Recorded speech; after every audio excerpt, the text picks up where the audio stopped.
သာသနာတော်နှစ်2558နှစ်ကောဇာတက္ကရာ1386ခုနှစ်တစ္ဆာမုန်းလဆန်း73ရက်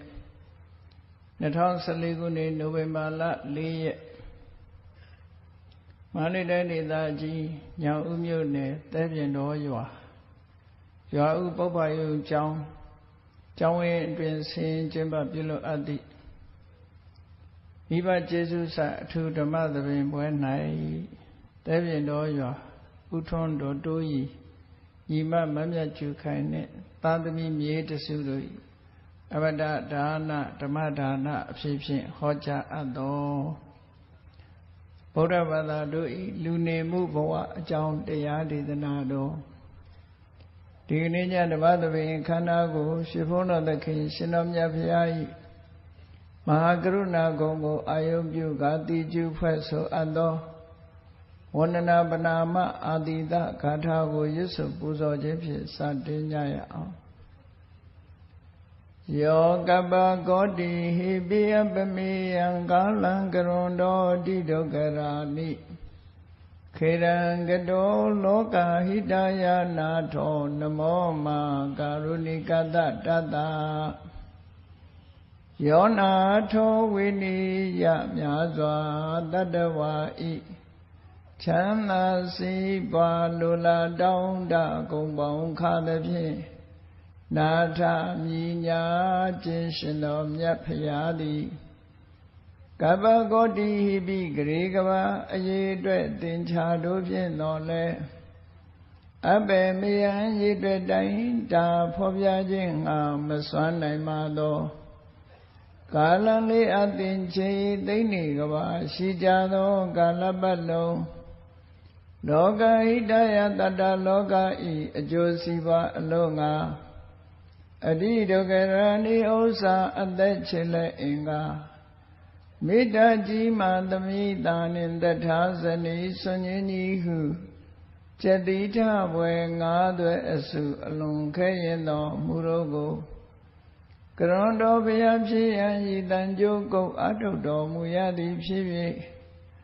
ခေရန်လက်ချေမျက်လုံးအသက်ဆုံးလျက်နှလုံးစိတ်ဝံကိုရောဤပင်မခြင်းသို့ကတောဘဝတဏ္ဏကျိန်ဖန်များစွာရောက်တော်မူကြရရှာလေပြီမဟာကရုဏီကတတ္တဝါများရင်ဝဲသားကဲ့သို့တနာချစ်ခင်မဟာကရုဏာရှင်ဖြစ်တော်မူသောတသနာတသဝိနည်းများစွာတတ္တဝါဤချမ်းသာစီးပွားလိုလားတောင်းတဂုံပေါင်းခါသဖြင့်နာထမြညာထိုရှင်တော်မြတ်ဖရာအားနမောယုတိပြောင်းပြော့မှန်ကိုလျော်၍ကရောယုကျိုးရှိခိုးခြင်းသည်အထုဘဝတုစင်စစ်မသွေဖြစ်ပါစေတည်း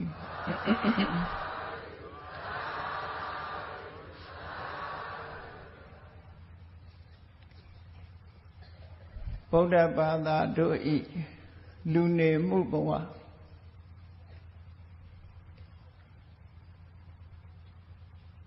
ဘုန်းကြီးတို့တွေယုံကြည်ကိုးကွယ်ကြတဲ့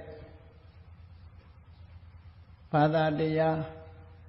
မြန်မာနိုင်ငံမှာနေထိုင်ကြတဲ့မြန်မာနိုင်ငံသူနိုင်ငံသားအများစုယုံကြည်ကိုးကွယ်တဲ့ဘာသာတရားကိုဗုဒ္ဓဘာသာလို့အလုံးသိထားကြသိထားတဲ့အခါအဲ့ဒီဗုဒ္ဓဘာသာတွေနေ့စဉ်ဘဝမှာဘယ်လိုနေထိုင်ကြရတယ်ဆိုတာကိုပို့ပြီးတော့သိဖို့လိုအပ်တယ်ပေါ့မိမိတို့ကိုယ်တိုင်ယုံကြည်ကိုးကွယ်တဲ့ဘာသာတရားနဲ့မိမိတို့ယုံကြည်ကိုးကွယ်မှုမပြုတဲ့ဘာသာတရားလို့မြန်မာနိုင်ငံမှာလည်းပဲတခြားဘာသာတွေရှိနေတယ်တခြားဘာသာတွေရှိနေတဲ့အခါကျတော့မိမိဘာသာရဲ့မိမိတို့ကိုးကွယ်ယုံကြည်တဲ့ဘာသာတရားရဲ့အတိတ်အနက်အခြားဘာသာတွေရဲ့အတိတ်အနက်ဆိုတာလို့ဘာသာတရားနဲ့ပတ်သက်ပြီးတော့နားလည်သဘောပေါက်ထားတဲ့နာပေါ့အထူးသဖြင့်တော့တခြားဘာသာအကြောင်းမသိတော့လေမိမိတို့ကိုးကွယ်နေတဲ့ဗုဒ္ဓဘာသာအကြောင်းကိုတော့ အနေနဲ့ထားပြီးတော့သိရှိနားလည်အောင်ကြိုးစားအားထုတ်ကြရမှာဖြစ်တယ်ဓမ္မသာလင်ဘာသာတရားတစ်ခုနဲ့တစ်ခုကွဲပြားခြားနားမှုတွေကိုမသိဘူးလို့ဆိုလို့ရှိရင်ရောရောင်ပြီးတော့ကိုယ်ွယ်မှုဘာသာဆိုတာတူတူပဲဖះဆိုတာတဆူတည်းပဲရှိတယ်လို့ပြောဆိုတဲ့အခါမှာရောင်ပြီးတော့သွားရတယ်သူတို့လည်းဒီဖះကိုယ်ွယ်တဲ့ရောင်ရောင်ဒီလှုပ်တဲ့ရောင်ရောင်ဘာသာဆိုတာတူတူပဲလို့ဆိုတဲ့ရောင်ရောင်နဲ့မတူညီတဲ့အချက်တွေမြောင်များစွာရှိတာကိုဖော်ထုတ်မပြောပဲဖះဆိုတာဒီတဆူပဲရှိတယ်ဆိုပြီးတော့အလုံးဒီဖះကိုယ်ွယ်တယ်လို့နဲ့တခြားမမှန်မကန်တဲ့အယူဆတွေမိမိတို့ရဲ့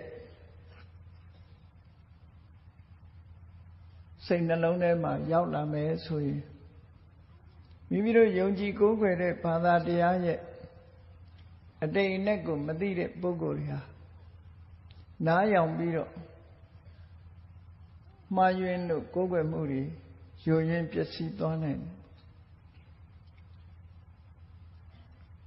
ကမ္ဘာမှာကိုးကွယ်စည်းကပ်ကြတဲ့ဘာသာပေါင်းမြောက်များစွာရှိတဲ့ထဲမှာအကျဉ်းချုပ်ပြောမယ်ဆိုလို့ရှိရင်ဘယ်ဘာသာပဲဖြစ်ဖြစ်ဘုရားဘာသာကလွဲတဲ့ဘာသာတရားမှန်သမျှတကိုးရှင်ကိုကိုးကွယ်တဲ့နတ်ကိုးကွယ်တဲ့ဘာသာတရားသာလည်းဖြစ်တယ်အေးဘုရားဘာသာဝင်တွေရောနတ်မကိုးကွယ်ဘူးလားလို့တချို့ပုဂ္ဂိုလ်တွေလည်းရောထွေးပြီးတော့ကိုးကွယ်ကြတာမရှိဘူးလားလို့ဆိုရှိတယ်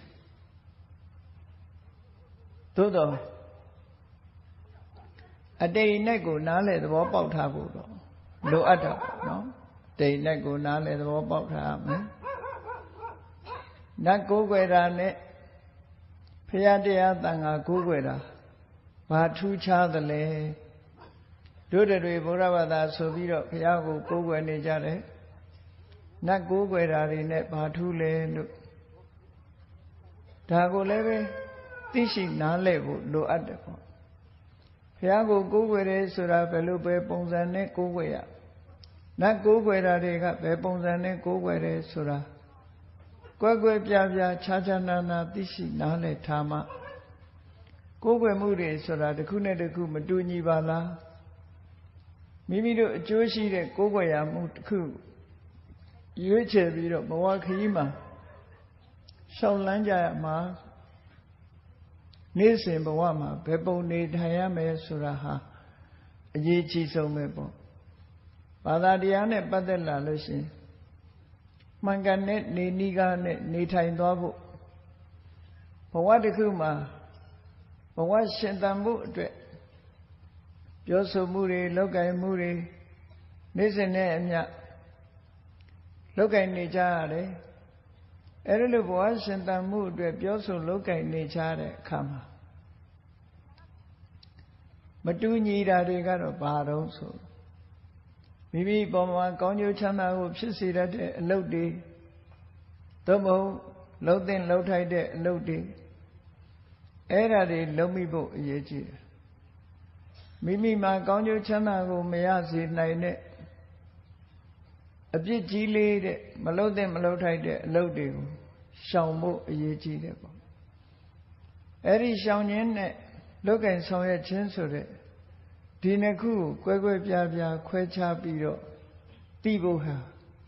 ဘဝမှာနေထိုင်တဲ့ပုဂ္ဂိုလ်တိုင်းအတွက်အရေးကြီးဆုံးပဲနေ့စဉ်စာဝတ်နေရေးပြည့်စုံမှုအတွက်ဘဝခရီးကိုရှောင်လန်းနေကြရတယ်ရှောင်လန်းနေတဲ့အခါအပြစ်ကင်းတဲ့အလုပ်ကိုလုပ်မိသလားအပြစ်ရှိတဲ့အလုပ်ကိုလုပ်မိသလားဆိုတာဒီနှစ်ခုမှာအပြစ်ကင်းတဲ့အလုပ်တွေလုပ်ဖို့ပို့ပြီးတော့အရေးကြီးအပြစ်ရှိတဲ့အလုပ်တွေလုပ်မိလို့ရှင်မိမိတို့ဘဝခရီးမှာအနှောင့်အယှက်တွေဖြစ်ပြီးဆင်းရဲဒုက္ခနဲ့ကြုံတွေ့နိုင်တယ်ဆိုတာကိုမြတ်စွာဘုရားရဲ့အဆုံးအမ တည်တည်ချာချာရရှိထားလို့ရှိရင်ဖြစ်ကိုယ်ွယ်မှုတွေဆိုတာဟာမတူညီဘူးလို့ဆိုတာအမှန်တမ်းထင်ရှားတယ်နတ်ကိုယ်ွယ်တဲ့လူကနတ်ရဲ့အစွမ်းတကူနဲ့ဘယ်တော့မှတို့ချမ်းသာအောင်မလိုက်မလဲလို့ဆိုတဲ့မျှော်လင့်ချက်ကြီးနဲ့နတ်ကိုကိုးကွယ်ကြမကိုးကွယ်လို့ရှိရင်နတ်ကဒုက္ခပေးမှလားဆိုတဲ့ကြောက်ရွံ့တဲ့စိတ်နဲ့ကိုးကွယ်ကြကြောက်ခြင်းမျှော်ခြင်းဆိုတာနှစ်ခုနဲ့နတ်ကိုကိုးကွယ်မှုကိုပြုကြဘုရားဘာသာဝင်တွေဖရာတရားတန်ခါယနာသုံးပါးကိုကိုးကွယ်တယ်ဆိုတာအဲ့ဒီလိုတကုရှင်အနေနဲ့ကိုးကွယ်တာမဟုတ်ဘူးကြောက်လို့ကိုးကွယ်တာလည်းမဟုတ်ဘူးမျောလင့်ချက်နဲ့ကိုးကွယ်တာလည်းမဟုတ်ဘူးအဓိကကတော့မြတ်စွာဘုရားရဲ့အဆုံးအမဩဝါဒကိုရရှိပြီးထိုအဆုံးအမတိုင်းလိုက်နာကျင့်သုံးခြင်းအပြင်ဘဝခရီးမှာကောင်းကျိုးချမ်းသာတွေရနိုင်ဖို့ဆိုတာအတွက်သာဘုရားကိုကိုးကွယ်စိတ်ကပ်ကြခြင်းဖြစ်တယ်လို့ဆိုတာသိသိချာချာသိထားဖို့လိုတယ်နတ်ကိုးကွယ်တဲ့လူတွေဆိုတာဘယ်တော့မှနတ်နဲ့တွေ့ဆုံခွင့်ရှိတာမဟုတ်ဘူးကောင်းကင်ဘုံကနတ်ကိုးကွယ်တဲ့ပုဂ္ဂိုလ်တွေကတမန်တော်ကတဆင့်ပြောတာကိုပဲမှတ်သားနေကြရမိမိတို့ကိုးကွယ်တဲ့နတ်နဲ့ဘယ်သောအခါမှဆုံတွေ့ရခြင်းမရှိဘူးတိုက်ရိုက်ဆက်သွယ်နိုင်ခြင်းမရှိဘူးမြေပြင်ပေါ်ကနတ်ကိုးကွယ်တဲ့လူတွေလည်းဒီအတိုင်းပဲနတ်ကိုးကွယ်မှုမှန်သမျှနတ်ကတော်ကနေတဆင့်ပြောတာကိုပဲလူတွေဟာသိရှိကြမိမိတို့ကိုယ်တိုင်နတ်နဲ့တွေ့ဆုံနိုင်ခွင့်ဆိုတာမရှိဘူးတိုက်ရိုက်ဆက်သွယ်နိုင်ခွင့်ဆိုတာမရှိဘူးဒါကြောင့်မို့နတ်ကိုးကွယ်တာတွေနဲ့ဘုရားကိုးကွယ်မှုတွေဟာကွာခြားတယ်မတူညီဘူးဘုရားမြတ်စွာဆိုတာလွန်ခဲ့တဲ့နှစ်ပေါင်း2600ကျော်ကဒီကဘာမှာထင်းထင်းရှားရှားသူတော်စင်ပုဂ္ဂိုလ်တူအနေနဲ့ပေါ်ပေါက်လာခဲ့တယ်အဲ့ဒီသူတော်စင်သူတော်မြတ်ကလူသားတွေအသိဉာဏ်ရဖို့ဆိုပြီးအကျဉ်းတရားပညာတရားကြီးမားစွာနဲ့တရားတွေလောကသားတွေအတွက်အကျိုးဖြစ်အောင်ဆုံးမစကားတွေကိုပြောကြားခဲ့တာဖြစ်တယ်မြန်မာနိုင်ငံမှာရှိတဲ့ဘုရားဘာသာဝင်သူတော်စင်တွေဟာမြတ်စွာဘုရားဆုံးမဩဝါဒပေးတဲ့အဆုံးအမရဟန်းတန်ဃာတွေကနေတဆင့်နာကြားကြရလို့အဆုံးအမတွေကိုသိတဲ့လောက်သိကြတယ်အဲ့ဒီထဲမှာဘုရားဘာသာရဲ့အဆုံးအမမှန်ကန်တဲ့အတွေးခေါ်အယူဆဆိုတာတွေဟာမြန်မာလူမျိုးတွေရဲ့ရှင်တဲ့နှလုံးထဲမှာရောက်ရှိပြီးတော့ဆိုပါတော့ပြောရမယ်ဆိုရင်တခြားဘာသာတွေနဲ့မတူတာဘုရားဘာသာတွေကဘုရားကိုကိုးကွယ်တယ်ဆိုတာဟိုနတ်ကိုးကွယ်တဲ့ပုဂ္ဂိုလ်တွေကတကုရှင်ကြီးကတို့ကိုမားလိုက်မယ်ဆိုတဲ့မျှော်လင့်ချက်နဲ့ကိုးကွယ်တကုရှင်ကြီးကသူ့ကိုမကိုးကွယ်ရင်တို့ကိုဒုက္ခပေးလိုက်မယ်လို့ဆိုရဲကြောက်တဲ့စိတ်နဲ့လည်းကိုးကွယ်ကြဘုရားဘာသာတွေကြတော့အဲ့ဒီလိုပုံစံမျိုးမဟုတ်ဘဲနဲ့မြတ်စွာဘုရားရဲ့အဆုံးအမကိုသိဖို့ကိုးကွယ်ကြတာဆိုတော့ဒီနေရာမှာမြတ်စွာဘုရားကဘာကိုဆုံးမတာတုံးလို့မေးမယ်ဆိုရင်မြတ်စွာဘုရားရဲ့အဆုံးအမကအကျဉ်းဆုံးပြောပြပါဆိုရင်မကောင်းမှုတွေမလုပ်ကြဖို့နဲ့ကောင်းမှုကိုလုပ်ဖို့ဒီနှစ်ခုဟာအဓိကမကောင်းမှုရှောင်ကောင်းမှုကိုဆောင်ဆိုတဲ့မြတ်စွာဘုရားရဲ့အဓိကအနှစ်ချုပ်အဆုံးအမလောကလူသားတွေအတွက်အရေးကြီးဆုံးပဲမကောင်းမှုဆိုတာဘယ်လိုဟာခေါ်တာတုံးလို့ဆိုရင်အပြစ်ရှိပြီးတော့ဆင်းရဲတဲ့အကျိုးကိုဖြစ်ပေါ်စေတတ်တဲ့အရာဒီမကောင်းမှုမလုပ်တဲ့မလုပ်ထိုက်တဲ့အမှုဆိုဒီမှာမကောင်းတဲ့အကျိုးကိုဖြစ်ပေါ်စေလို့ဒေသနာတော်တစ်ခုမှာမြတ်စွာဘုရားကရှင်းရှင်းလေးဟောထားတာရှိတယ်နတံကမ္မံကတံသာဓု ယံကတ္တဝအနုတ္တပတိနတံကမ္မံကတံသာဓုယံကတ္တဝအနုတ္တပတိလုတ်ပြီးတဲ့အခါမှာစိတ်ထဲမှာပူပန်တောကဖြစ်နေရကိုလုတ်တဲ့အလုတ်အတွက်စိတ်ထဲမှာပူပန်တောကဖြစ်နေရမာရင်နဲ့အလုတ်တစ်ခုလုတ်မိပြီးထိုလုတ်မိတဲ့အပေါ်မှာလူတွေဟာစိတ်ပူနေကြအဲ့ဒါလို့လုတ်မိပြီးစိတ်ပူနေရတဲ့အလုတ်မျိုးဟာနတ္တံကမ္မံကတံသာဓုအဲ့ဒီအလုတ်မျိုးဟာကောင်းတဲ့အလုတ်မဟုတ်ဘူးမကောင်းမှုလို့ခေါ်တယ်နောက်တစ်ခုကျတော့ယတ္တအတုမုခောရောဓံဝိပကံပฏิသေဝတိလောက်ရတစ်ခုဟာအကျိုးတစ်ခုကိုဖြစ်ထွန်းပေါ်ပေါက်လာစေတယ်လုတ်ပြီးတဲ့အခါမှာအကျိုးဆိုတာလာတော့တာဆိုပါစို့လူတယောက်ဟာသူများပစ္စည်းကိုခိုးတယ်ဆိုပါစို့ခိုးပြီးငါခိုးတယ်လို့များသိမှလားလို့စိတ်ထဲမှာပူးနေရနော်စိတ်ထဲမှာပူးနေရသိသည့်အတွက်ကြောင့်ခိုးမှုနဲ့အဖမ်းခံရတယ်အပြစ်ဒဏ်တွေပေးခံရတယ်ဟောကြိတ်မိတ်ပြီးခံအဲ့ဒါလို့အမှုမျိုးကိုပြောတာလုံးမိပြီဆိုတဲ့နောက်မှာရရှိလာတဲ့အကျိုးဆက်ကိုကြိတ်မိတ်ပြီးတော့ငိုယိုကြိတ်မိတ်ပြီးခံစားရတဲ့အလုပ်မျိုးဟာမကောင်းတဲ့အလုပ်လို့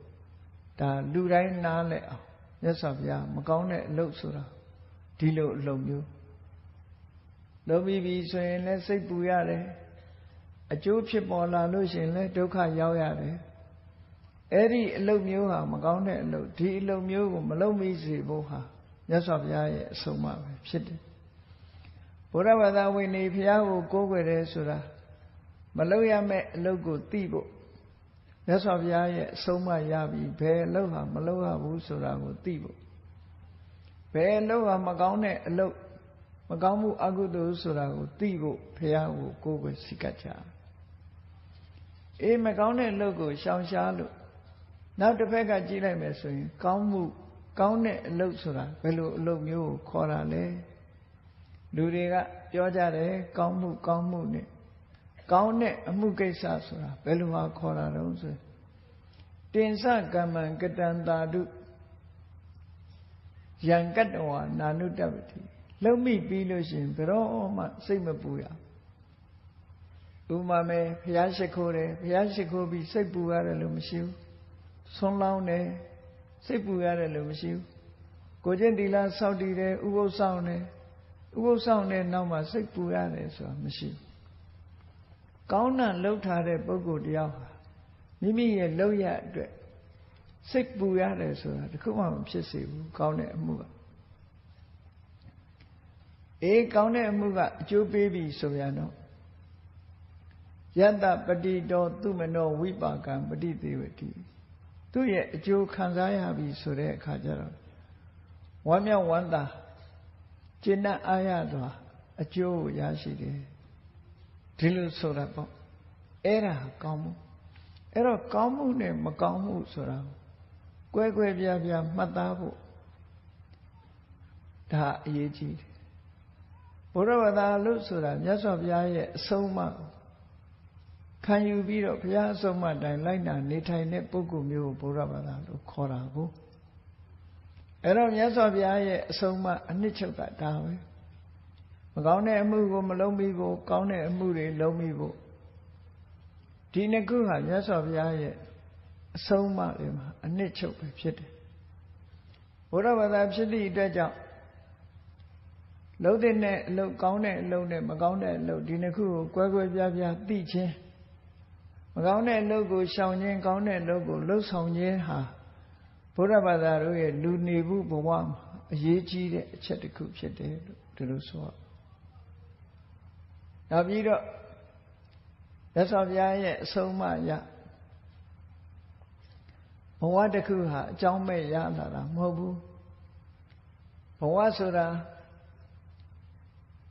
ကံကနေပြီးတော့ထုတ်လွှတ်လိုက်တဲ့အကျိုးဆက်ရရှိလာတဲ့ခန္ဓာ၅ပါးလူတွေရဲ့တဏ္ဍာမှာဖြစ်ပေါ်လာတဲ့ရုပ်ခန္ဓာနဲ့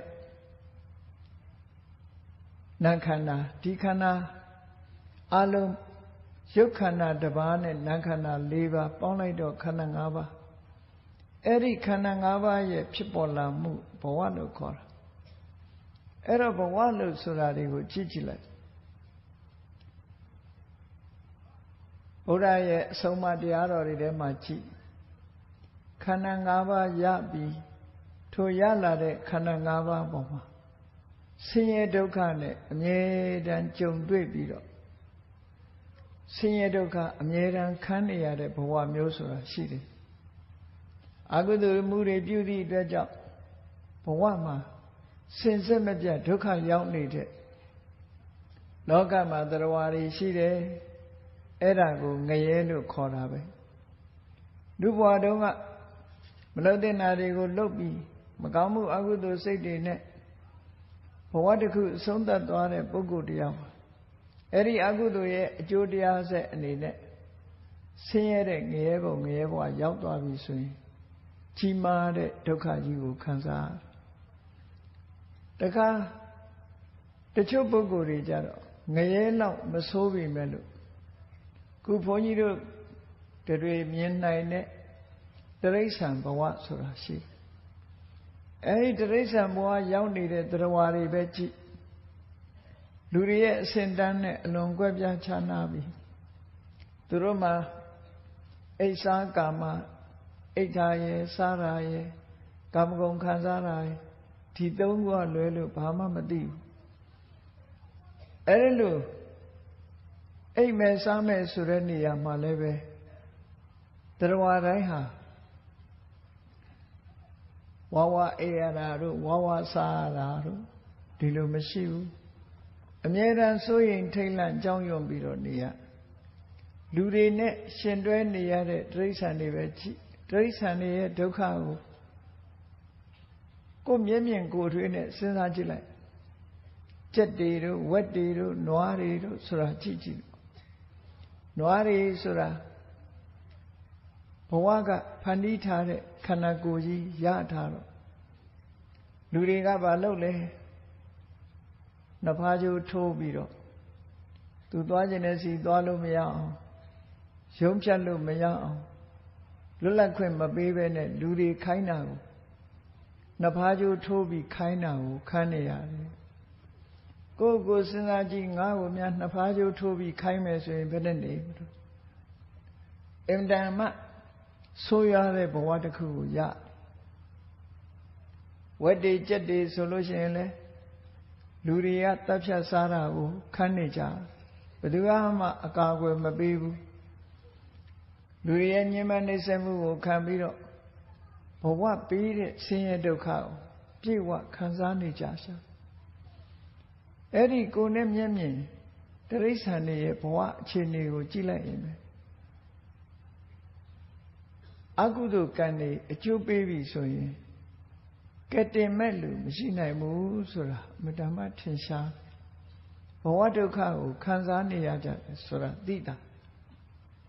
တခါကိုမမြင်ရတဲ့ယမယံခါတော့ကြားကြရတယ်တစေတို့ပြိတ္တာတို့ဆိုတာမျိုးတွေအေးတစေတွေပြိတ္တာတွေစားရမယ်မဲ့တောင်းရမယ်မဲ့နေစရာမရှိစင်စင်ရဲရဲနဲ့နေပြီးတော့ဒုက္ခခံနေရတဲ့တရားမျိုးတွေကလည်းလောကကြီးမှာရှိနေအဲ့ဒါတွေကိုအပေပုံသားလို့ခေါ်တယ်။ဘာကြောင့်အဲ့ဒီဘုံဘဝရောက်သွားတာတော့ဆိုရင်မလုတ်တဲ့အကုသိုလ်တွေကိုလှုပ်လို့ရောက်သွားကြတာအကြောင်းပဲရောက်သွားတာတော့မဟုတ်ဘူး။မလုတ်တဲ့နာတွေလှုပ်သည့်အတွက်ကြောင့်သူတို့ဟာဒီဘုံတွေရောက်သွားကြတယ်။အဲ့ဒီလိုကံကြမ္မာရဲ့ဖန်တီးမှုကြောင့်ဘုံဘဝဆိုတာဖြစ်ပေါ်လာလို့အပယ်လေးဘုံနဲ့ငရဲတရိစ္ဆာန်ပြိတ္တာအတုရကဲအပယ်လေးဘုံဘုန်းကြီးတို့တွေကိုယ်တိုင်မြင်နိုင်တဲ့တရိစ္ဆာန်ဘုံကိုပဲကြည့်မြတ်စွာဘုရားကတရိစ္ဆာန်ဘဝဆိုတာတဲ့အညတ်မေညခါရိကာတကောင်းတကောင်းတတ်စားနေကြတာဒုဗ္ဗလခါရိကာအားမရှိတဲ့အကောင်ကိုအားရှိတဲ့အကောင်ကအနိုင်ကျင့်တပ်ဖြတ်စားတဲ့ဘုံဘဝလို့လုံခြုံမှုမရှိတဲ့ဘုံဘဝကြီးဆင်းရဲဒုက္ခတွေအလွန်များတဲ့ဘုံဘဝကြီးကိုဘယ်သူတွေကနေပို့လိုက်တာတော့အကုသိုလ်တွေကပို့လိုက်တာဒါကြောင့်မို့မြတ်စွာဘုရားကိုယ်တိုင်က အကုသိုလ်ကိုရှောင်ရမယ်မလုပ်တဲ့အမှုတွေရှောင်ရမယ်လို့ဒါကိုတဖွဖွတိုက်တွန်းဟောကြားတော်မူတာဖြစ်တယ်ပေါ့တရားရဲ့အကျိုးတည်ဖို့တဲ့အနေနဲ့မလုပ်တဲ့နာတွေမလုပ်ဖဲနေမှဒီလိုဘုံဘဝမျိုးကကင်းလွတ်မှာတစ်ဖက်ကလည်းလုပ်တဲ့နာတွေကိုလုပ်ဖို့လိုအပ်တယ်ပေါ့လုပ်တဲ့လုပ်ထိုက်တဲ့ကုသိုလ်တရားတွေကိုလုပ်မှကြည့်လေလုပ်တဲ့နာလုပ်လို့ကုသိုလ်ကံရဲ့အကျိုးပေးမှုကိုရလာတဲ့အခါကျတော့ဒီလူဘဝဘုန်းကြီးတို့တွေရထားတဲ့လူဘဝကိုယ့်အကိုပဲစဉ်းစားကြည့်တိရစ္ဆာန်တွေတဲ့အဆင့်မြင့်ပြီးတော့လူဘဝမှာချမ်းသာဒုက္ခချမ်းချမ်းသာသာနေနိုင်ကြတယ်တိုင်းနဲ့အိမ်နဲ့နေစရာနဲ့စားစရာနဲ့ပြည့်ပြည့်ဝဝဆွေနဲ့မျိုးနဲ့အတိုင်းအဝိုင်းနဲ့လူတွေဟာတိရစ္ဆာန်နဲ့စာလိုက်ရင်အလွန်ပဲအခြေအနေကောင်းတဲ့ဘုံဘဝမှာလူဖြစ်လာကြလူဖြစ်လာတဲ့အခါမှာအသိပညာတွေစီးပူးလို့ပညာရက်တွေလည်းရကိုချင်းတရားတွေလည်းရလူအသိသိလာတယ်ဟောကောင်းတာလို့သည့်အတွက်ကြောင့်ကောင်းတဲ့ဘုံဘဝဆိုတာရှိတယ်လို့ဒီလိုတန်တရားနဲ့ကံတရားနဲ့တန်တရားဘုံဘဝတွေမြတ်စွာဘုရားသခင်ကိုရောမြတ်ကကံအားလျော်စွာတရားတွေဟာထိုဘုံဘဝမှာဖြစ်ရတယ်လို့ကံနဲ့ဘုံကိုခွဲခြားပြီးတော့ဟောတာအားလုံးကံမကောင်းအကြောင်းလားလို့အကုသိုလ်တွေအကျိုးပေးလို့ရှိရင်အပယ်လေးပုံဆိုတဲ့ဒုက္ခတွေများမြောင်လာတဲ့ဘုံဘဝမှာဖြစ်ကြရဒါနကောင်းမှုသီလကောင်းမှုဘာဝနာကောင်းမှုဆိုတာကောင်းတာတွေလုပ်တဲ့အခါကျတော့လူဘုံနဲ့နတ်ပြည်နတ်6ဘုံပြမ26ဘုံဟောဒီဘုံတွေကိုဖြစ်ကြမကောင်းတဲ့ဘုံနဲ့ကောင်းတဲ့ဘုံဟာကောင်းတဲ့ဘုံကများပြီးတော့မကောင်းတဲ့ဘုံက4ဘုံနဲ့ပဲရှိတယ်ကုသိုလ်ကောင်းမှုလုပ်တဲ့လူများလို့ဘုံတွေများနေတာလားလို့ဆိုဒီလိုမဟုတ်ဘူးဥယျာဉ်အပြင်တွက်ကြည့်မယ်မကောင်းတဲ့ဘုံက4ဘုံနဲ့ရှိတော့လဲစဉ်းစားကြည့်ပေါ့မြန်မာနိုင်ငံမှာရှိတဲ့လူဦးရေကမ္ဘာမှာရှိတဲ့လူဦးရေစဉ်းစားကြည့်ပဝဲစိတ်တွင်မှာရှိတဲ့ပွဲစိတ်ဥယျာဉ်နဲ့စာကြည့်လိုက်မယ်ဆိုရင်လူဦးရေဟာမတမနဲတယ်လို့ပြောဘုံနေထားအဖြစ်သာလဲ4ဘုံလို့ပြောတော့လဲတိရစ္ဆာန်တွေတို့ငရဲတို့ပြိတ္တာတို့သူရကယ်လို့ဆိုတဲ့မှာရောက်တဲ့တရားတွေကပိုများမွေးဖွားနှုံးကလည်းပဲအလွန်ကွာခြားတယ်လူဆိုတာအမွာဘူးမွေးနိုင်တယ်2မွာဘူးမွေးနိုင်တယ်4မွာဘူးမွေးနိုင်တယ်ဒီလောက်ကြီးများကြီးအများကြီးမွေးတာမျိုးမရှိဘူးခြေထဲကငါးတွေကြည့်ငါးဥဆိုလို့ရှိရင်တန်းချီရှိတယ်တိရစ္ဆာန်တွေရဲ့ပေါ်ပွားနှုံးကလည်းအလွန်ကြီးမားတယ်ဒါကြောင့်မို့အပယ်4ဘုံဟာ4ဘုံလို့သာဆိုရတော့လေပေါ်ပွားနှုံးနဲ့အမျိုးအစားအလွန်များပြားတယ်ပေါ့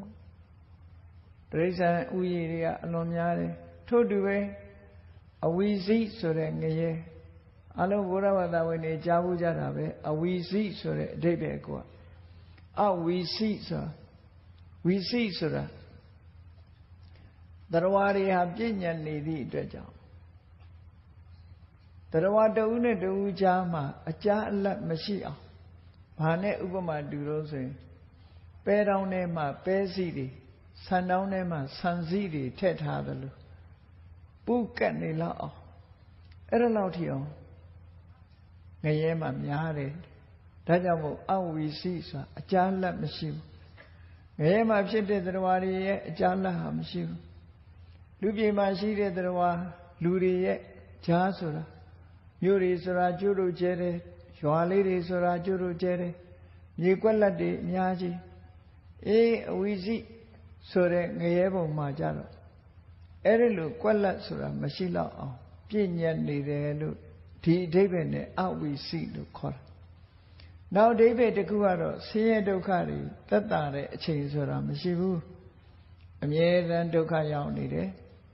နောက်အဓိပ္ပာယ်တစ်ခုကတော့အဲ့ဒီငရဲဆိုတာဟာဘာနဲ့ကြည့်မလဲလို့ဆိုရင်ခုခေတ်စဉ်းစားကြည့်မယ်လို့ဆိုလို့ရှိရင်အလုံးကြားဘူးနေကြမယ်မီးတောင်ဆိုတာရှိတယ်မြေကြီးထဲမှာမီးတောင်တွေပေါက်ကွဲတယ်အခုဒီမှာအလမကမှာရှိတဲ့ပုပ္ပတောင်ကြီးဆိုအဲ့ဒါမီးတောင်လို့ပြောကြတယ်ပုပ္ပတောင်ကလတ်ဆိုတာမီးငြိမ်းသွားလို့မြေကြီးထဲကနေပြီးတော့မီးတွေပေါက်ပြီးချော်ရည်တွေထွက်ပြီးအဲ့ဒီပုံစံဖြစ်သွားတယ်အဲ့တော့မီးတောင်ဆိုတာတချို့နိုင်ငံတွေမှာကနေထီအောင်ပဲရှိတယ်မြန်မာနိုင်ငံမှာသာမီးတောင်ဆိုတာသိပြီးမတွေ့ကြအဲ့ဒီမီးတောင်ဆိုတာရေကြီးတဲ့ကနေမီးဟုံတောက်ပြီးချော်ရည်တွေပန်းထွက်ပြီးအင်တမပူပြင်းတဲ့နေရာမြန်မာနိုင်ငံမှာလဲရေဘူးတွင်းဆိုတာတွေတော့ရှိတယ်အဲ့ဒီရေဘူးတွေဆိုတာအလကားပူနေတာမဟုတ်ဘူးစာပေကျမ်းဂန်ထဲမှာဆိုတဲ့စကားအရပြောမယ်ဆိုရင်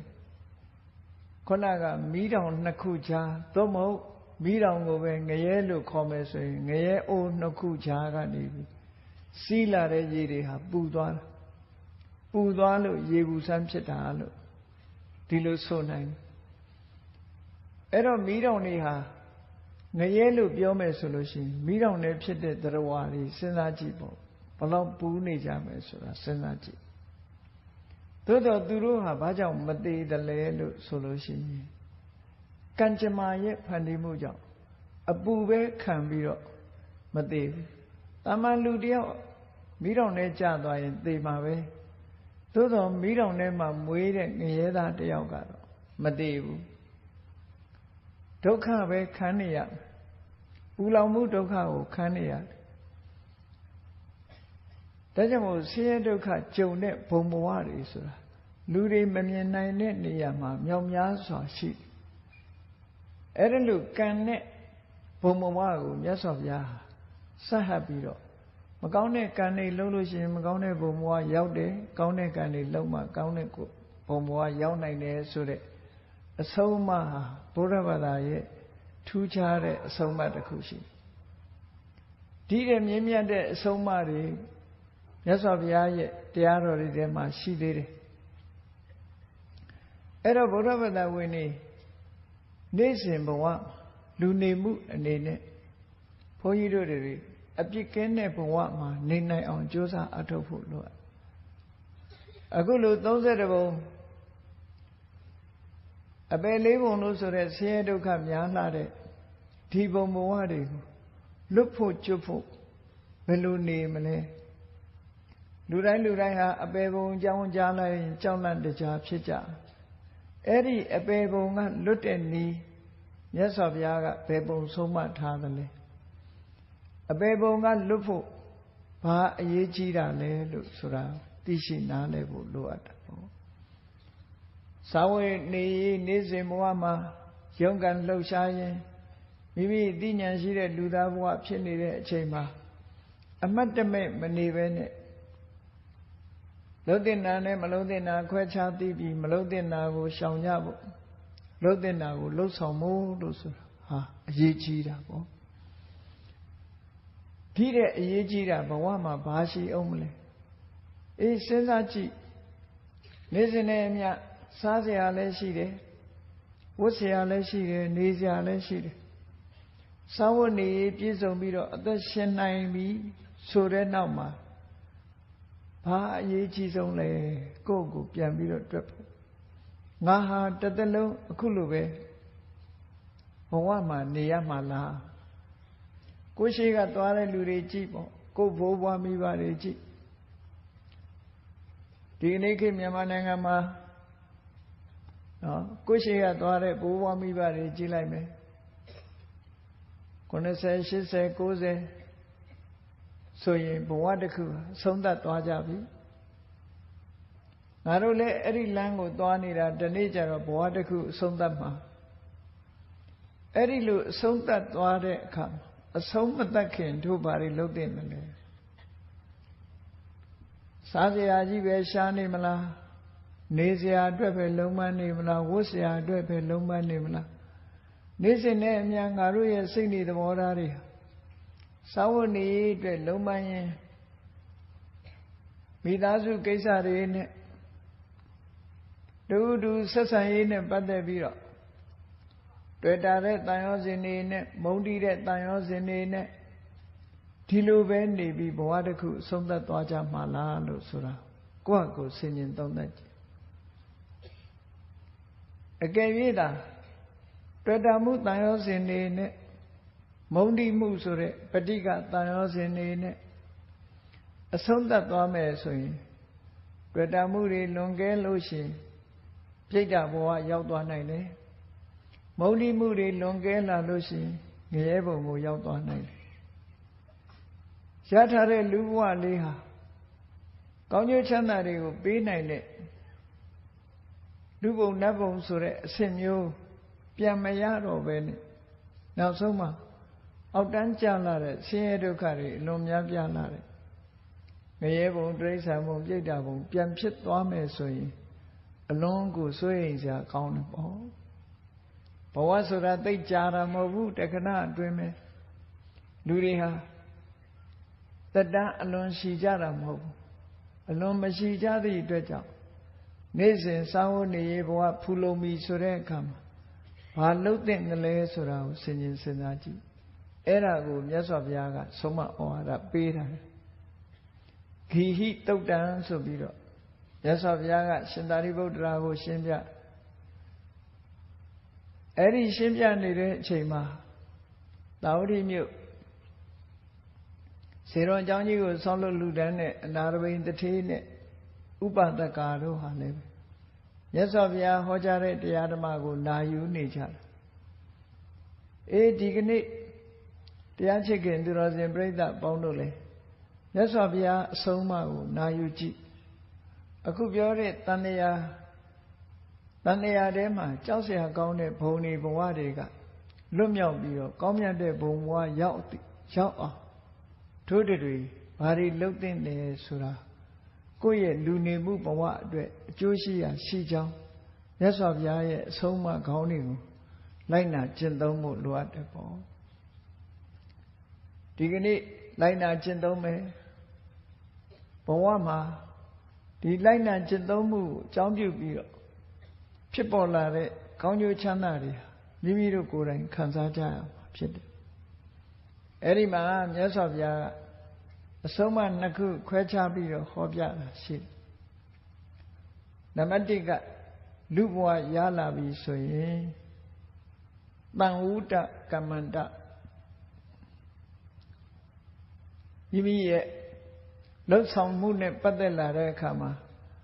စောင့်စည်းမှုကအရေးကြီးတယ်ဘုန်းကြီးတို့တွေစောင့်စည်းကြရမယ်ဘဝမှာဒီမစင်စားမစင်ကျင်မဲနဲ့စောင့်စည်းမှုကင်းမဲ့တဲ့အနေအထားမျိုးမဖြစ်စေနဲ့စောင့်စည်းရမယ်ဆိုတာဘာတွေကိုစောင့်စည်းရမှာလဲလို့ဆိုကိုယ်ဖြင့်ပြုလုပ်တဲ့အမှုနှုတ်ဖြင့်ပြောဆိုတဲ့အမှုကိုယ်နဲ့နှုတ်နဲ့ဒီနှစ်ခုကိုစောင့်စောင့်စည်းစည်းရှိဖို့လိုအပ်တယ်ပြောတာလဲပါးစပ်ရှိလို့ပြောတယ်လို့ဆိုပေမဲ့ပြောသင့်မှပြောရမယ်စောင့်စည်းမှုရှိရကိုယ်ကာယလှုပ်ရှားနိုင်လို့လှုပ်တယ်ဆိုရင်လှုပ်သင့်မှလှုပ်ရမယ်ဆိုတဲ့တတိတရားဆင်ញင်တုံတရားကိုရှိဖို့လိုအပ်တာဒါကြောင့်မို့မြတ်စွာဘုရားကဘဝတစ်ခုမှာတဲ့ဒီဘဝကနေပြီးနှိမ့်ကျသွားတဲ့ဘဝတစ်ခုမရောက်ဖို့အတွက်အရေးကြီးဆုံးအချက်ကဘာလို့တန်ဝုဒကမ္မန္တကိုယ်အမှုကိုစောင့်စည်းရမယ်နှုတ်အမှုကိုစောင့်စည်းရမယ်ဒီနှစ်ခုဟာအင်မတန်မှအရေးကြီးတယ်လို့ဆိုတယ်စာဝတ်နေရေးပြည့်စုံပြီးလို့ရှိရင်ကိုယ့်ကိုယ်ဆင်ញင်သုံးသပ်ကိုယ်မှုနဲ့ပတ်သက်ပြီးငါဘာစောင့်စည်းရမှာလဲနှုတ်နဲ့ပတ်သက်ပြီးဘာကိုစောင့်စည်းရမှာလဲဆိုတာမြတ်စွာဘုရားကဘယ်လိုရှင်းပြတော့ဆိုအထူးဆန်းမဟုတ်ဘူး တရားဝဲအစကနေပြီးတော့စောင့်တည်လိုက်တဲ့၅ပါးသီလပဲကိုယ်မှုနဲ့ပတ်သက်ပြီးစောင့်စည်းရမယ်ဆိုတာမိမိရဲ့ပြုမှုကြောင့်တစ်ဖက်သားမသေးဆုံးစေဖို့မြည်သည့်တတ္တဝါမှမိမိလက်ချက်နဲ့အသက်သေးတယ်ဆိုတာမဖြစ်စေရဘူးမြည်သည့်တတ္တဝါပေါ်မှာရက်ဆက်ချမ်းကြုတ်တဲ့လောက်ရနဲ့ဘဝတစ်ခုအဆုံးသတ်သွားအောင်ဒုက္ခမပေးရဘူးဒါကိုယ်ဆောင်စည်းတယ်လို့ခေါ်တယ်ဒါဟာအင်မတန်မှအရေးကြီးတဲ့ဆောင်စည်းမှုမဆောင်စည်းနိုင်ဘူးဆိုရင်ဘာဖြစ်လဲတဘာဝတရားတွေရဲ့တုံ့ပြန်မှုဆိုတာလားမိမိကသူများအသက်ရဲဆက်ဆက်အကျဉ်းနာကင်းမဲ့ဆိုတာတတ်လို့ရှိရင်ကိုယ့်ကိုတတ်မဲ့ပုဂ္ဂိုလ်ဆိုတာပေါ်လာတတ်တယ်သို့မဟုတ်တဘာဝတရားကြီးရဲ့ဖန်တီးမှုကြောင့်မိမိကရဲဆက်ဆက်တပ်ဖြတ်ခဲ့တဲ့ပုဂ္ဂိုလ်ဖြစ်သည့်အတွက်ကြောင့်ဖြစ်လျက်ဘဝမှာအသက်တုံမယ်ယောဂဝေဒနာတွေထူပြောမယ်ဒီလိုအကျိုးဆက်တွေဖြစ်ပေါ်လာဒီတဲ့ဆိုးရတဲ့အကျိုးဆက်တွေကဘာလို့ခုနပြောတဲ့ဆင်းရဲဒုက္ခခံရတဲ့ငရဲဘုံမှာသွားဖြစ်မယ်တိရစ္ဆာန်အတိုင်းဝိုင်းထဲမှာသွားမွေးမယ်ပြိတ္တာအတိုင်းဝိုင်းထဲမှာသွားမွေးမယ်ခံမရောပါဏာတိပါဒဆိုတာအကျဉ်းနာကင်းမဲ့မှုကိုအကြောင်းပြုပြီးတော့သက်ရှိတ attva တွေရှင်သန်ခွင့်မပေးဘဲနဲ့လှုပ်တော်ရက်စတဲ့လောဟိတပါဏိသွေးစွန်းသောလက်ရှိတယ်ဆိုတဲ့အနေအထားနဲ့တ attva တွေရဲ့အသက်ကိုတတ်မယ်ဆိုလို့ရှိရင်တော့ကိုယ့်ပေါ်မှာရလာမယ်ရလကအကောင်းမရဘူးတဲ့ဒါကြောင့်မို့ဒါနဲ့ပတ်သက်ပြီးစောင့်စည်းပါလောက်ရနဲ့ပတ်သက်ပြီးမဖြစ်ပါစေနဲ့စောင့်စည်းရမယ်ချင်းလေးတွေပဝက်စိတ်လေးတွေကစမြည်သည့်တတ္တဝါကိုမှအကျဉ်းနာကင်းမဲ့တဲ့စိတ်ဓာတ်နဲ့တပ်ဖြတ်တာမျိုးမလုပ်ဘူးသူတော်ကောင်းစိတ်မွေးပြီးအလုံးပေါ်မှာအကျဉ်းနာထားအကျဉ်းနာတရားထားအဲ့ဒီအကျဉ်းနာတရားထားခြင်းဟာမြင့်မြတ်တဲ့ပုဂ္ဂိုလ်တွေရဲ့နှလုံးသားဖြစ်လို့အကျဉ်းနာထားခြင်းကြောင့်ရလာမဲ့အကျိုးကျေးဇူးတွေကဘာလို့ကျဉ်းနာခြင်းကိုခံရတဲ့လူဘုံတို့နတ်ဘုံတို့အကျဉ်းနာတရားရှိတဲ့ပုဂ္ဂိုလ်တွေရဲ့ပြောစမ်းရာလူဘုံနတ်ဘုံကိုရောက်ရှိတယ်ဖြစ်တဲ့ဘဝမှာလည်းအသက်ရှိတယ်အသက်ဆိုတာစဉ်းစားကြည့်နော်လူနဲ့နတ်နဲ့ဆိုတာတက်တန်းချင်းတအားกว่าလူပြည်မှာအနှစ်90နှစ်ပေါင်း90တာဝရိန္ဒနတ်ပြည်မှာစတုမာရနတ်ပြည်မှာတရက်ပဲရှိသေးတယ်လူပြည်မှာအနှစ်100တာဝရိန္ဒနတ်ပြည်မှာတရက်ပဲရှိအဲ့တော့လူတွေဟာ100မနေရဘူးအနှစ်100မနေရတဲ့လူတွေဟာပြောမယ်ဆိုရင်တာဝရိန္ဒနတ်ပြည်ရဲ့တရက်တောင်မနေလိုက်ရဘူးဆိုတဲ့အဓိပ္ပာယ်မျိုးရောက်မယုံမရှိလေနဲ့ဘုန်းကြီးတို့မျက်စိအောက်မှာရှိတဲ့တိရစ္ဆာန်လေးတွေကြည့်လူသက်တမ်းနဲ့ကြည့်လိုက်ဒီတိရစ္ဆာန်လေးတွေဟာအခုပဲမွေးပြီးမကြခင်တည်သွားကြကိုမျက်စိအောက်မှာကြောင်လေးတွေခွေးလေးတွေ50နှစ်အတွင်းအကုန်တည်သွားသက်တမ်းချင်းဟာဘလောက်ကွာလူတွေရဲ့သက်တမ်းနဲ့စာကြည့်လိုက်ရင်တိရစ္ဆာန်တွေရဲ့သက်တမ်းတူထောင်းတမန်အပြင်လူတွေမသိတဲ့ဒီပိုးကောင်ပိုးမွှားကောင်လေးတွေရဲ့တက်တမ်းမဲ့ကြည့်တခဏလေးပဲအေးအဲ့ဒါလိုပဲလူနဲ့နတ်နဲ့ရှင်လိုက်တဲ့အခါမှာလည်းပဲခဏိခေလူတက်တန်းဆိုတာတော့တက်တဲ့အခါတက်တယ်ကြားတဲ့အခါကြားလူတွေရဲ့ဇယိုက်ဆိုးတွေကိုအကြောင်းပြုပြီးတက်တန်းတိုတဲ့အခါတိုတယ်ကောင်းမြတ်တဲ့ဇယိုက်တွေမွေးမြူတဲ့အခါတက်တန်းရှည်တဲ့အခါရှည်သို့တော့ပုံမှန်အားဖြင့်ဒီကနေ့ယာဒန်းနဲ့ပြောမယ်ဆိုလို့ရှိရင်လူတွေရဲ့အနှစ်90မှာစတုမာရနတ်ဘုံမှာတရက်ပဲရှိသေးတယ်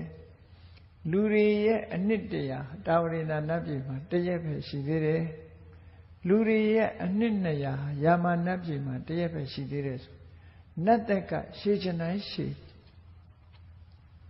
အဲ့ဒါဟာအလကားရှည်တာလားလို့ဆိုမဟုတ်ဘူးသူတို့လုပ်ခဲ့တဲ့ကုသိုလ်ကောင်းမှုခုနပြောရတဲ့ ပါဏာတိပါဒရှောင်ခဲ့တယ်ကိုယ်လက်နဲ့ဘသူဘယ်တရားဝါကိုမှမတတ်ခဲ့ဘူးကိုယ်လက်မှာဘယ်တော့မှသွေးမစွန်းသူများရဲ့သွေးတွေကိုယ်လက်မှာလာပြီးမပေးဘူးရက်ဆက်ကြမ်းကြုတ်တဲ့စိတ်တွေမထားဘူးအကျဉ်းတရားထားတယ်ဟောစောင့်စည်းတာ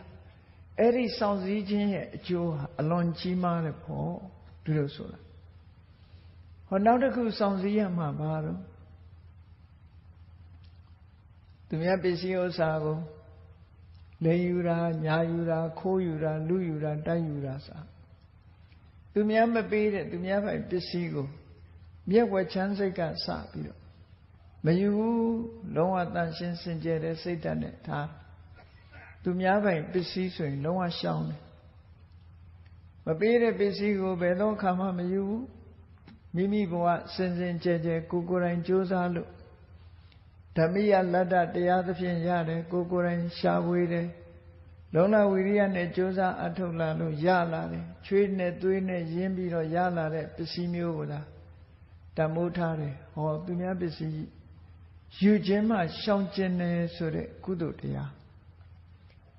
စောင့်စည်းမှုတစ်ခုလုပ်လိုက်တယ်အဲ့ဒီစောင့်စည်းမှုကလူတွေကတော့တမန်အားဖြင့်ထင်ရှားလိမ့်မယ်မဆောင်စည်းရင်သူများပစ္စည်းကိုရလိုက်တယ်လို့ဒီလိုထင်ကောင်းထင်လိမ့်အေးမဆောင်စည်းလိုက်သည့်အတွက်ကြောင့်ဖြစ်ပေါ်လာမဲ့အကျိုးဆက်တွေကဘာတွေတော့လူမသိခြင်းနေပဲစေကိုလှုပ်တဲ့ကံကြမ္မာကတော့မနေဘူးဖြစ်လျာဘဝမှာပစ္စည်းဥစ္စာတွေပျောက်တယ်ပြက်တယ်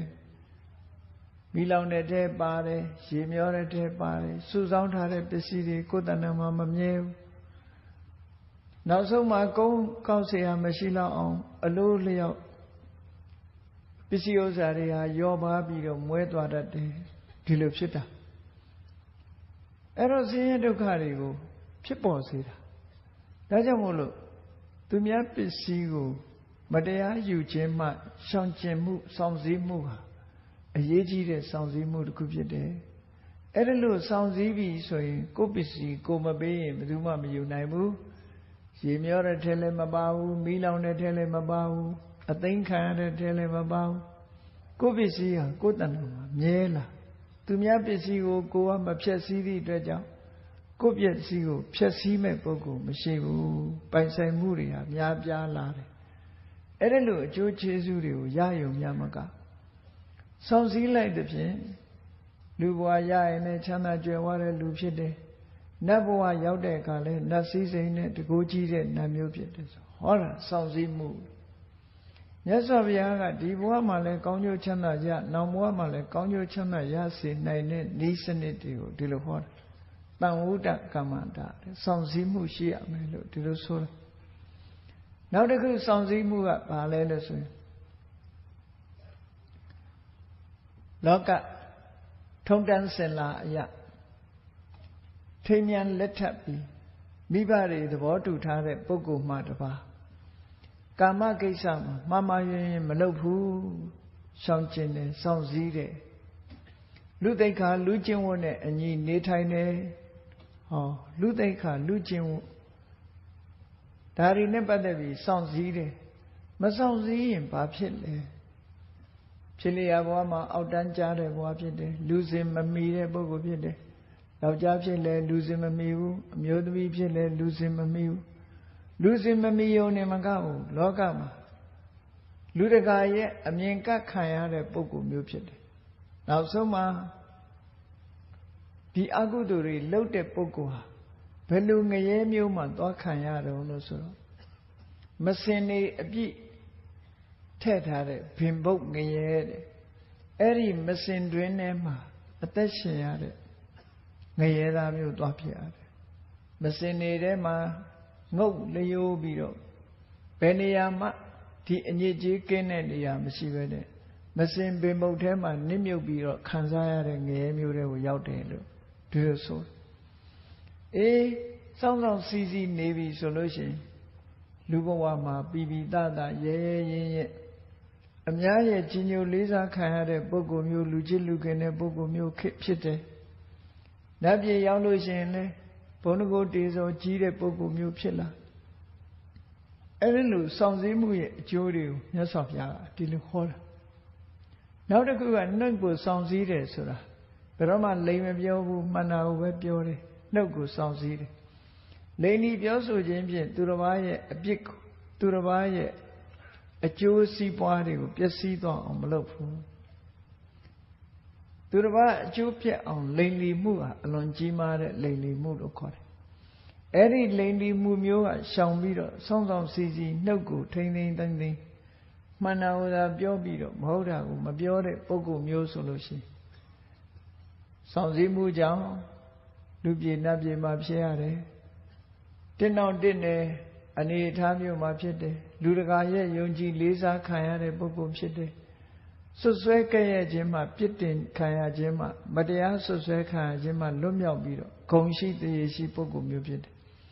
အကယ်၍မဆောင်စည်းဘူးဆိုလို့ရှိရင်ဒီပုဂ္ဂိုလ်ဟာအပယ်ငရဲမှာဖြစ်တတ်တယ်လူဖြစ်လာတော့လေလူတကာကအယုံကြည်မရှိဆွဆွဲခြင်းဖြင့်ဒုက္ခရောက်ခြင်းကိုကြုံရတဲ့ပုဂ္ဂိုလ်မျိုးဖြစ်တတ်တယ်လို့ဒီလိုဆိုတယ်ဒါကြောင့်မို့စောင့်စည်းရမယ်သူရမေရယလောကလူတွေကဒီအရက်ကလေးဘီယာလေးတောက်မှခစ်မိတယ်ထင်ပြီးတော့သွားစမ်းတဲ့အခါကျတော့မိမိတို့ရဲ့ဝန်နဲ့ရောက်သွားပြီဆိုလို့ရှိရင်သူ့ရဲ့အကျိုးဆက်ကဘာလဲသူ့ရဲ့အကျိုးဆက်ကရှင်မူလာတယ်ကောင်းတဲ့အလုပ်တွေပေါ်မှာမေးလျောလာတယ်မကောင်းတဲ့ဘက်မှာစိတ်တွေကတက်ကြွလာတယ်အဲ့ဒါလူအသိပညာတွေကောင်းမြတ်တဲ့အတွေးခေါ်တွေပျောက်ပြီးတော့မကောင်းတဲ့အတွေးတွေဖြစ်ပေါ်လာစေတန်ဖိုးရှိလာတဲ့လူဘဝမှာကောင်းကျိုးချမ်းသာကိုရနိုင်တဲ့အလုပ်တွေမလုပ်နိုင်တော့ဘဲနဲ့မကောင်းတဲ့ဘက်မှာပဲအချိန်ဖြုံးပြီးတော့နောက်ဆုံးမှာအယက်ဒေဇာတောက်စားတဲ့ပုဂ္ဂိုလ်ဟာနော်လူဘဝမှာတည်းမဲ့ဒီလူဟာအတောက်စားရှိတယ်ဆိုပြီးသူ့ကိုရှောင်ညဒီလူကမူရစေဝါသုံးတဲ့လူအယက်ဒေဇာတောက်စားတဲ့လူဆိုပြီးတော့နေရာတကာမှာသူ့ဖယ်ထားလာကြနောက်ဆုံးမှာအယက်ဒေဇာတောက်စားလို့ယောဂဝေဒနာတွေရပြီးနောက်ဆုံးသေဆုံးသွားရတဲ့အခြေအနေမျိုးတွေထီအောင်ရောက်သွားနိုင်တယ်။ဒါကြောင့်မို့ဒီယက်ဒေဇာတောက်စားခြင်းကိုလည်းပဲရှောင်ရှားကြရမယ်လို့ဟောတာမြတ်စွာဘုရားကနေ့စဉ်လူနေမှုဘဝမှာသူများတဲ့တတ်ခြင်းမှရှောင်ရမယ်သူများဥစ္စာခိုးယူခြင်းမှရှောင်ရမယ်ကာမကိစ္စမှားယွင်းစွာဆောင်ရွက်ခြင်းမှပြုမှုခြင်းမှရှောင်ရမယ်လိမ်လီလိစားပြီးသူတစ်ပါးအကျိုးပြည့်အောင်ပြုလုပ်ခြင်းမှရှောင်ကျင်ပြီးမူရသေးစာတောက်စားခြင်းမှလည်းရှောင်မယ်အဲ့ဒီတန်ဝုဒ္ဒကမ္မန္တကိုထိမ့်သိမ့်သိမ့်သိမ့်ဆောင်းနေပြီဘုရားဘာသာဝင်တွေရဲ့လူနေမှုဘဝမှာဘုရားရဲ့အဆုံးအမရပြီးတော့ဒီတိုင်းနေသွားပြီဆိုလို့ရှိရင်ဒီဘဝမှာလည်းချီးမွမ်းမွယ်ဖြစ်တယ်ဒီဘဝရဲ့အခြားမဲ့မှာလည်းဓိတဲ့ကောင်းတဲ့နတ်ပြည်တို့တက်တန်းရှိတဲ့နတ်ဘဝတွေတို့ဒီလိုရပြီးချမ်းသာဒုက္ခတိုးတက်ပြီးတော့ရမကောင်းတဲ့ပုံကလွတ်သွားဒီ၅ပါးကိုရှောင်လိုက်တာနဲ့တပြိုင်နက်အာမခံချက်ရသွားပြီဒီပုဂ္ဂိုလ်ဟာဘယ်တော့မှငရဲကိုဒီရှောင်ကျင်မှုဆိုတဲ့ကုသိုလ်ကြောင့်ငရဲကြတယ်ဆိုတာမရှိဘူးတိရစ္ဆာန်ဖြစ်တယ်ဆိုတာမရှိဘူးပြိတ္တာဖြစ်တယ်ဆိုတာမရှိဘူးငရဲတိရစ္ဆာန်ပြိတ္တာကနေလွတ်ပြီးတော့လူဘဝနတ်ဘဝမျိုးမှသာဖြစ်နိုင်တယ်လို့ဒီလိုဆိုတာပေါ့အဲ့ဒါကြောင့်မို့လို့ကိုယ့်ကိုဆင်ញင်သုံးသပ်ပြီးတော့ငါဒီအချက်တွေကိုရှောင်ရလားလို့ကိုယ့်ကိုဆင်ញင်သုံးသပ်ပြီးရှောင်ဖို့လိုအပ်တယ်လို့ဒါတွေရှောင်ပြီးတော့မိမိရဲ့နေ့စဉ်ဘဝမှာစိတ်နှလုံးအေးချမ်းစွာချမ်းချမ်းသာသာနေနိုင်ဖို့အတွက်ဘာလုပ်ရမလဲချမ်းချမ်းသာသာနေဖို့အတွက်ဘာနဲ့နေရလူလောကဆိုတာသာဝဏီတွေနဲ့တောကတွေရှိတယ်။သားရည်သမီးရည်ဆိုတာလို့စိတ်ပူရတဲ့အချက်တွေအများကြီးရှိတယ်။အဲ့ဒီလိုစိတ်ပူပြီးတော့နေရတဲ့လောကကြီးထဲမှာစိတ်အေးချမ်းသာစွာဘယ်ပုံနေမလဲလို့ဆို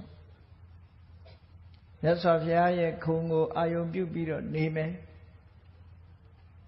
မြတ်စွာဘုရားရဲ့ခုံတွေကျေးဇူးတွေဘုရားဆိုတာနော်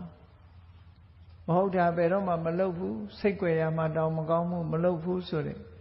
အရဟံဆိုတဲ့ခုံတော်တွေတရားဓမ္မကိုမှန်ကန်ကိုယ်တိုင်သိတယ်ဆိုတဲ့သမ္မာသမ္ဗုဒ္ဓခုံတော်တွေ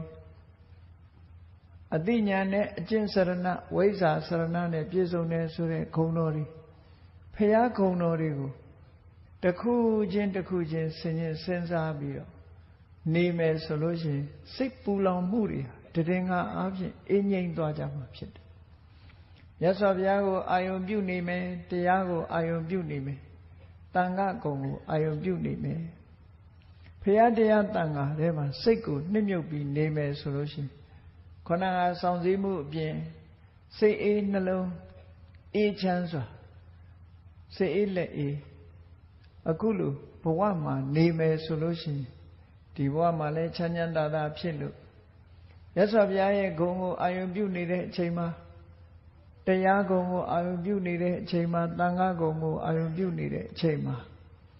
ဘာဖြစ်လဲလောဘလည်းမဖြစ်ဘူးဒေါသလည်းမဖြစ်ဘူးမောဟလည်းမဖြစ်ဘူးဖရာဂုဏ်တရားဂုဏ်သံဃာဂုဏ်ထဲမှာစိတ်လေးဟာတည်ငြိမ်ပြီးတော့နေသွားခုခေတ်ပြောတာလို့ဖရာဂုဏ်ပရိစိတ်နေမယ်တရားဂုဏ်သံဃာဂုဏ်ပရိစိတ်နေမယ်ဖရာတရားတန်ခါကိုအာယုံပြုနေခြင်းအပြင်စိတ်နှလုံးအေးချမ်းမှုရရှိနိုင်တယ်လို့ဒီလိုဆိုအကယ်၍ဖရာဂုဏ်တရားဂုဏ်သံဃာဂုဏ်ကိုအာယုံမပြုဘူးဆိုရင်နောက်ထပ်ဘာလိုအပ်ချက်ရှိတော့တခြားနည်းပါရှိသေးတော့ဆိုလို့ရှိရင်တခြားမစင်စားနဲ့မနေ့မိုးလင်းတဲ့အခါမှာ၅ပါးသီလလေးစောင့်တည်ညရောက်တဲ့အခါကျတော့ပြန်စင်စားဒီနေ့ငါသက်ရှိတတ္တဝါပဲတတ္တဝါများတတ်မိသလဲ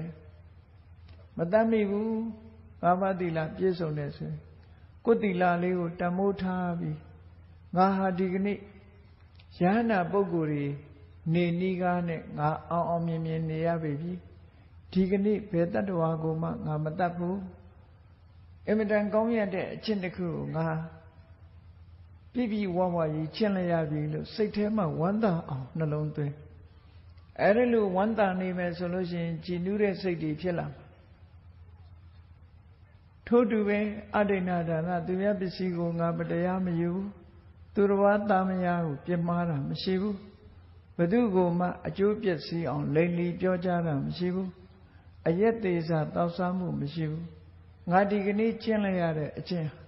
တကယ့်ကိုမျက်နှိုးဖွယ်ကောင်းပြီးအရိယာသူတော်စင်တွေအကျင့်ကိုငါကျင့်ရပြီလို့ကိုယ်တီလာလေးပဲကိုတွေးနေလိုက်အဲ့ဒီတွေးနေခြင်းအပြင်စိတ်ကြည်နူးမှုတစ်ခုရလာအဲ့ဒီရလာတဲ့ကြည်နူးမှုအလွန်တန်မိုးရှိတဲ့ကြည်နူးမှုစိတ်အေးချမ်းမှုစိတ်နှလုံးအေးချမ်းပြီးပူလောင်တဲ့ဘဝတခဏလေးမှာตาရည်သမီးရည်စီးပွားရေးဆိုတာလေးကိုခဏမေ့ထားလိုက်ပြီးဖရာဂုဏ်ကိုအာရုံပြုလိုက်မယ်တရားဂုဏ်ကိုအာရုံပြုလိုက်မယ်သံဃာဂုဏ်ကိုအာရုံပြုလိုက်မယ်ငါးပါးသီလကိုစောင့်ထိန်တာလေးကိုမကြိုးမပေါက်မပြောက်မကြားတာလေးကိုအာရုံပြုပြီးတော့စိတ်ထဲမှာကြည်နူးလိုက်မယ်ဒါဟာဒိဋ္ဌဓမ္မဒုက္ခဝိဟာရလက်ရှိဘဝမှာချမ်းချမ်းသာသာနေထိုင်ခြင်းလို့ဒီလိုဆိုလို့စောင့်စည်းမှု9ရပ်နဲ့ပြည့်စုံပြီးတော့မျက်မှောက်ဘဝမှာစိတ်အေးလက်အေးချမ်းချမ်းသာသာနေထိုင်မှုဟောဒီ၄မျိုးဘုရားဂုဏ်ကိုအာရုံပြုတယ်တရားဂုဏ်ကိုအာရုံပြုတယ်သံဃာဂုဏ်ကိုအာရုံပြုတယ်ကိုယ်သီလကိုဆင်ញင်ပြီးတော့သီလရဲ့တန်ဖိုးကိုစိတ်ထဲမှာမျက်မျက်နှုံနှုံထားတယ်နေစဉ်ဘဝမှာနေစဉ်လောက်ကင်ကြည့်မြတ်စွာဘုရားရဲ့အဆုံးအမဆိုတာလက်တွေ့ကျင့်သုံးဖို့လိုအပ်တယ်အခုလိုတရားပွဲတွေလုပ်ပြီးတရားနာတယ်ဆိုတာဘာလုပ်ရမလဲဆိုတာသိဖို့တရားနာတာဖြစ်တယ်အခုမြတ်စွာဘုရားဟောတဲ့ဒီသုတ်တန်အရာမြတ်စွာဘုရားကစောင့်စည်းမှု5မျိုးနဲ့ပြည့်စုံရမယ်တဲ့နံပါတ်1ဒုက္ခဝိဟာရချမ်းချမ်းသာသာနေထိုင်မှု4မျိုးနဲ့ပြည့်စုံရမယ်ဘုရားကုံကိုအာရုံပြုပြီးချမ်းသာစွာနေမယ်တရားကုံကိုအာရုံပြုပြီးနေမယ်တရားသံဃာကုံကိုအာရုံပြုပြီးနေမယ် ၅ပါးသီလကိုဆင်ញင်သုံးသပ်ပြီးတော့ဝန္တပီတိဖြင့်နေမယ်ဆိုတဲ့ဒီဒုက္ခဝိဟာရ၄ရပ်နဲ့ပြည့်စုံပြီဆိုတဲ့ပုဂ္ဂိုလ်ဟာကိုအပယ်ငရဲလွတ်ပြီဆိုတာဆုံးဖြတ်ချက်ချနိုင်တယ်လို့မြတ်စွာဘုရားကဒီသုတ်တံမှာသူများကိုမေးစရာမလိုဘူးဒီအချက်တွေကိုမှလုံလောက်တယ်ဆိုရင်ငါသိရင်ဘယ်တော့မှငရဲမကြဘူးငါသိရင်ဘယ်တော့မှတိရစ္ဆာန်မဖြစ်ဘူးငါသိရင်ဘယ်တော့မှပြိတ္တာဘဝမရောက်ဘူးဆိုတာရဲရဲကြီးပြောနိုင်တယ်လို့မြတ်စွာဘုရားကဒီသုတ်တံမှာဒီလိုဟောထားတာဖြစ်တယ်အေးဒါကြောင့်တရားချစ်ခင်သူတော်စင်ပြိတ္တာပေါင်းတို့ဘုရားဘာသာတို့ရဲ့လူနေမှုဘဝမှာယခုလိုဆောင်စည်းမှု9ရပ်နဲ့ပြည့်စုံမှုချမ်းသာစွာနေရမှု၄မျိုးနဲ့နေထိုင်ဖို့အဲ့လိုနေမှသာလေဘဝဟာပြည့်စုံတဲ့ဘဝဖြစ်ပြီးဒီဘဝရဲ့အဆုံးနောက်ဘဝဆိုတာလေကောင်းမြတ်တဲ့ဘဝကိုကြိုတင်ပြီးတော့သိရှိနိုင်တယ်အေးထိုကဲ့သို့သိရှိပြီးကောင်းမြတ်တဲ့ဘဝရောက်ရှိဖို့ရာအတွက်မြတ်စွာဘုရားအဆုံးအမတိုင်းတို့တွေလိုက်နာကျင့်သုံးကြရမှာဖြစ်တယ်လို့ကိုယ်စီခံယူချက်ထားပြီးမြတ်ဗုဒ္ဓရဲ့အဆုံးအမတိုင်းလိုက်နာကျင့်သုံးနိုင်ကြပါစေကုန်သတည်း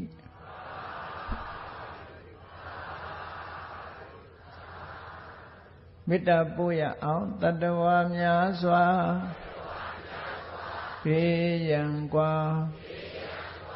ချမ်းသာကြပါစေတတ္တဝါများစွာဘေးရန်ကွာချမ်းသာကြမေတ္တာရေချမ်းသုံးငါဖြံငြိမ်းချမ်းကြပါစေမေတ္တာရေချမ်းသုံးငါဖြံငြိမ်းချမ်းကြပါစေသက်ရှိချမ်းသာစိတ်ချမ်းသာလူရဆန္ဒပြည့်ပါစေသက်ရှိချမ်းသာစိတ်ချမ်းသာလူရဆန္ဒပြည့်ပါစေဖုံလန္တာဒုက္ခပင်ကစားမေတ္တာပုံနေတုသင်္ကမမနောတရတိတဗေတံဘဝယန္တုဒုက္ခနကမေတ္တာပုံနေတုသင်္ကမစုပေါင်းဖို့အမေတ္တာတဟုရောင်မြူပါဝင်းငွေလာမင်းနှင့်ရောင်ခြင်းရှက်ယုံပေါင်းဆောင်ရခြင်းကြောင့်သဗ္ဗေတံကျွေးမဲ့ဥဒ္ဒုံလုံးစုံများစွာတတ္တဝါတို့၏မနောတရတိမြမြဖြူစင်အေးကြည်လင်းသည့်ရေစဉ်ပြည့်တင်းစိတ်နှလုံးတည်ဟုသောရေအိုင်ကြီးအတွင်၌ဒုက္ခပင်ကစားစင်ထာဝရအေမြจิตာတာယာပွင့်လန်းချမ်းသာဒုက္ခတည်ဟုသောကုမုဒ္ဒရာဇာဗန်တို့သည်ဖုံးလန္တာဝန္တာရှင်မြူမုံလူလျက်ကြည်နူးပွဲကြုံဖူးပွင့်ညကုန်သည်ဖြစ်၍ဒုက္ခနကလေးအောင်လေးတဲ့ရောရှက်သင်ပြန့်ပိတိတိဟုသောယနန်တို့သည်ဘဝယန္တုကောင်းစွာမဲ့သွေကြိုင်လိုက်၍နေကြပါစေကုန်တည်းအာဒု